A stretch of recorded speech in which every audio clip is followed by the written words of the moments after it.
आनंद रतन यादव की आत्मकथा पर आधारित पाठ है जूझ। लेखक का जन्म यानी आनंद यादव का जन्म और पालन पोषण एक ग्रामीण परिवेश में हुआ। उनका परिवार मुख्यतः खेती किसानी पर निर्भर था।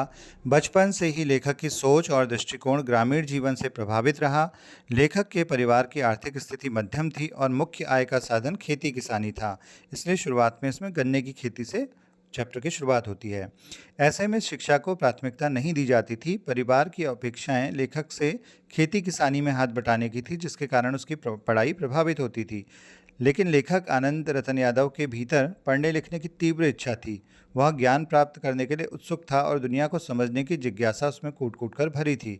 हालांकि परिस्थितियां उसके सपनों के विरुद्ध थी। लेखक की मां अपने बेटे की भावनाओं को समझती थी और उसकी पढ़ाई के प्रति समर्थन करती थी। उन्होंने पति को समझाने का प्रयास किया और लेखक के लिए एक अनुकूल वातावरण बनाने की कोशिश की। एक स्थानीय बुद्धिजीवी की मदद से, जो उस गांव के मुखिया थे, जिनका नाम था दत्ताजी राव, तो दत्ताजी राव की मदद से लेखक को स्कूल जाने का मौका मिला। लेकिन स्कूल में शुरुआती दिनों में उसे कई चुनौतियों का सामना करना पड़ा। नए वातावरण, अलग तरह के लोगों और पढ़ाई के दबाव ने उसे परेशान किया। धीरे धीरे लेखक ने चुनौतियों का सामना करते हुए पढ़ाई में मन लगाया। लगन और मेहनत से उसने अपनी कमजोरियों को दूर किया और प्रगति करने लगा। स्कूल में उसे शिक्षकों का मार्गदर्शन मिला और विशेष तौर पर मराठी जो उसके शिक्षक थे, नवा सौंदलगेकर, उनका उसे साथ मिला और साहित्य के प्रति रुचि जागी। इसमें लेखक के व्यक्तित्व और सोच को एक नई दिशा मिलती है।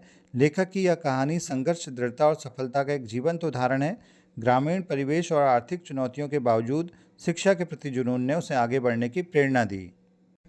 इसमें जो ज़्यादा प्रश्न पूछा जाता है, जूझ शब्द का अर्थ स्पष्ट करते हुए इसके शीर्षक का औचित्य सिद्ध कीजिए। शीर्षक किसी भी रचना के मुख्य भाव को व्यक्त करता है। इस पाठ का शीर्षक जूझ पूरे अध्याय में व्याप्त है। जूझ का अर्थ है संघर्ष। इसमें कथानायक आनंदा ने पाठशाला जाने के लिए संघर्ष किया। यह एक किशोर के देखे और भोगे हुए गंवई जीवन के खुरदुरे यथार्थ और परिवेश को विश्वसनीय ढंग से व्यक्त करता है। यानी किशोर का खुद का और भोगा हुआ, खुद का देखा हुआ जीवन है, क्योंकि उसकी आत्मकथा है। इसके अतिरिक्त आनंद की माँ भी अपने स्तर पर संघर्ष करती है। लेखक के संघर्ष में उसकी माँ देसाई सरकार, जिनका नाम मैंने बताया दत्ताजी राव देसाई था, मराठी और गणित के अध्यापक, मराठी के अध्यापक न सौंदलगेकर, ये नाम जरूर लिखिएगा उसमें, गणित के अध्यापक ने भी सहयोग दिया और साथ में उसका दोस्त था बसंत पाटिल, उसने भी उसे सहयोग दिया। अतः यह शीर्षक सर्वथा उपयुक्त है। इस कहानी के कथानायक में संघर्ष की प्रवृत्ति है। उसका पिता उसको पाठशाला जाने से मना कर देता है। इसके बावजूद कथानायक माँ को पक्ष में करके देसाई सरकार की सहायता लेता है। वह दादा व देसाई सरकार के समक्ष अपना पक्ष रखता है तथा अपने ऊपर लगे आरोपों का उत्तर देता है।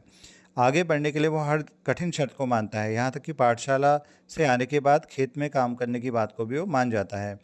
पाठशाला में भी वह नए माहौल में ढलने, कविता रचने आदि के लिए संघर्ष करता है। इस प्रकार यह शीर्षक कथानायक की केंद्रीय चारित्रिक विशेषता को भी उजागर करता है।